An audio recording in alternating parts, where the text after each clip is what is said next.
Bonjour à toutes et à tous pour ce nouveau Canapé Comics. Je suis Laurent, administrateur du blog Comics Heroes et de la page Facebook French Comics Force. Alors cette semaine et ce week-end, je vais vous proposer un Canapé Comics en 2 temps et en 13 minutes maxi puisque c'est le temps que j'ai de dispo sur mon portable. Premier temps, c'est les lectures de la semaine, mes lectures de la semaine, et le deuxième temps, c'est un petit point d'arrêt sur les deux premiers mois du mois de 2022, de l'année 2022, pour faire un point sur mes coups de cœur lecture depuis le début d'année. Alors, premier temps, mes lectures du moment. Alors, ça avance tout doucement. Pour l'instant, moi, je suis un peu dans le creux en fin de mois, en attendant les nouvelles parutions VF que sont Marvel Comics, etc. etc. Donc, j'ai continué à avancer sur Trésor Marvel, les Trésors Marvel. Les Trésors Marvel de l'année 1976. Je pense que ça va parler à beaucoup de lecteurs, puisque je pense que pas mal d'entre vous sont nés en 1976 et donc ça leur fera plaisir d'avoir un numéro spécial consacré à leur année. Ce numéro était pas mal du tout, moi j'ai bien aimé déjà les premières lectures du Special Strange, assez psychédélique, la grande époque un peu psychédélique de Special Strange, de Strange. Après tout ça, on avait eu du Spider-Man, le premier épisode des Éternels que j'avais jamais lu, du vrai Jack Kirby. Et là, je me suis fait plaisir avec les premiers épisodes de Nova. J'avais jamais lu intégralement les débuts de Nova, d'accord. Nova qui a été inventé par Marv Wolfman, et là au dessin on a Joey Buscema et Joey Sinnott, et c'est les débuts de Nova, les vrais débuts de Nova. Moi j'avais déjà vu le premier épisode où il obtient son pouvoir et où il arrive une catastrophe, mais j'avais jamais lu la suite. Et c'était sympa. Je suis content d'avoir lu cet épisode, je l'avais jamais lu jusqu'à présent.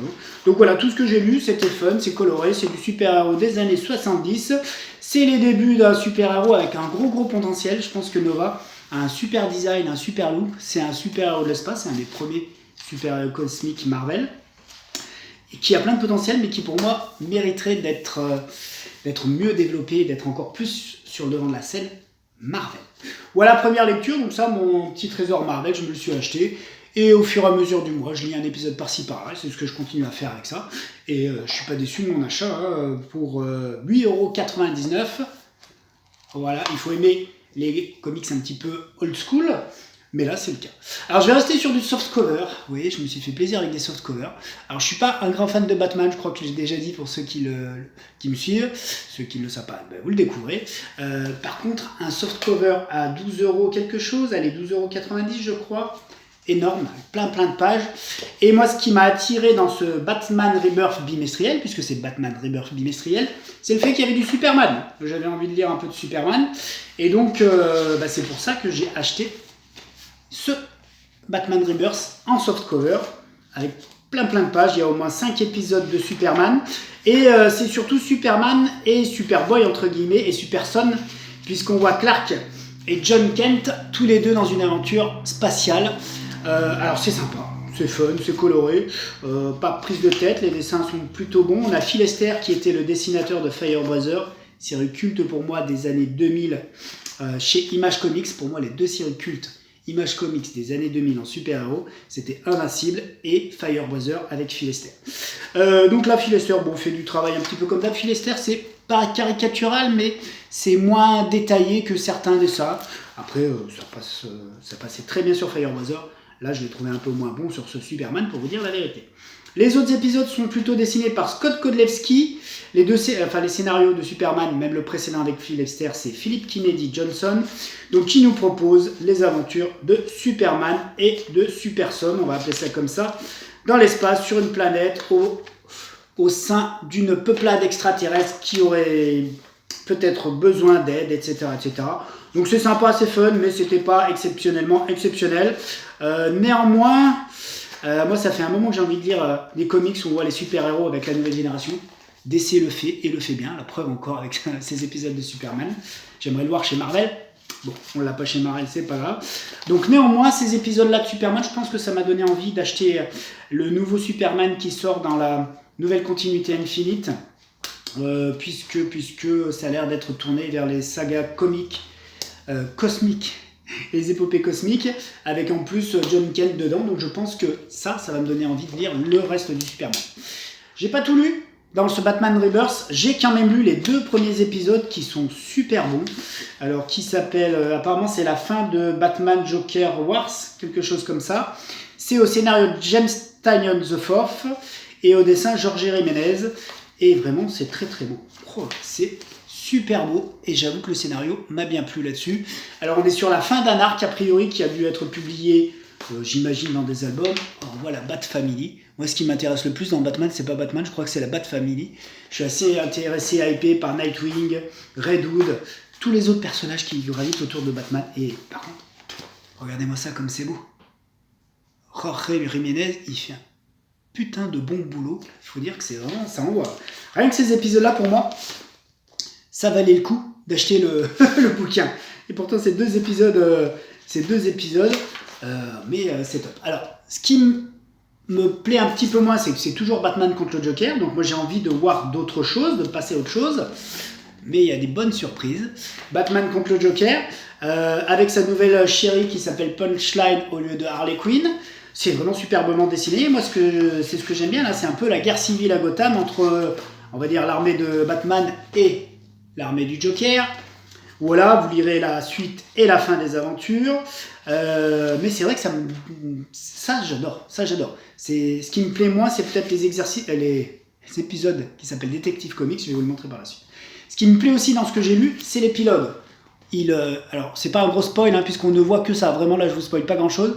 Un nouveau personnage qui est super badass, qui est vraiment... là, j'ai envie de lire ça, moi. J'ai envie de lire ça.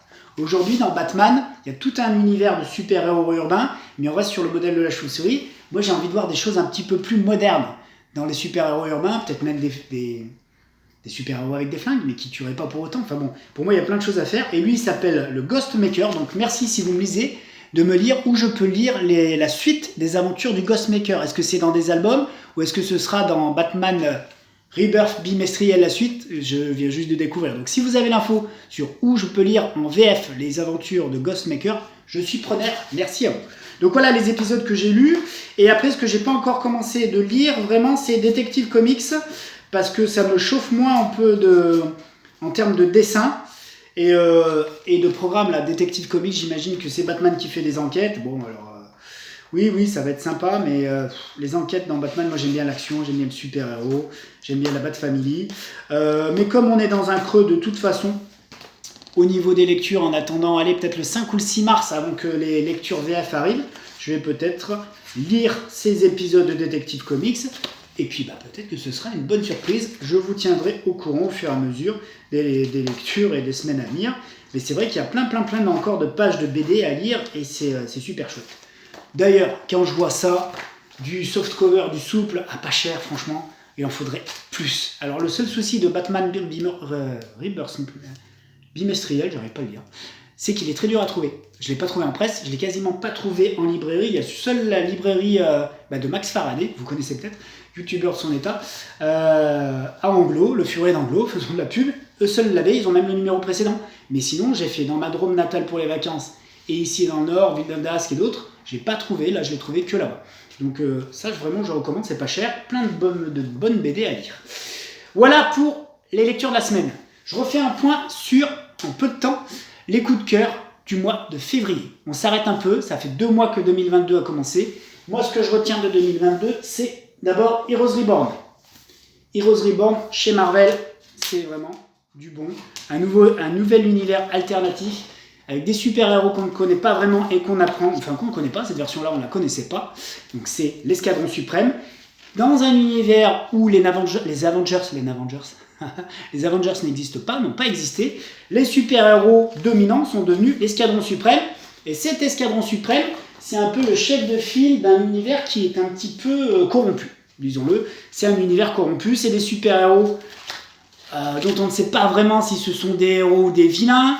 On ne sait pas vraiment à la fin si c'est super-héros, parce qu'en fait, lui, vous verrez que l'univers alternatif de Heroes Reborn, voilà, il y a toute une machination derrière tout ça, et donc on ne sait pas si certains de ces personnages sont conscients ou pas conscients de cette machination. Donc est-ce que ce sont des vrais héros qui sont dans un univers corrompu mais qui ne le savent pas, ou alors est-ce que ce sont des héros qui sont dans un univers corrompu, ils le savent, et du coup, quelque part, ils le soutiennent.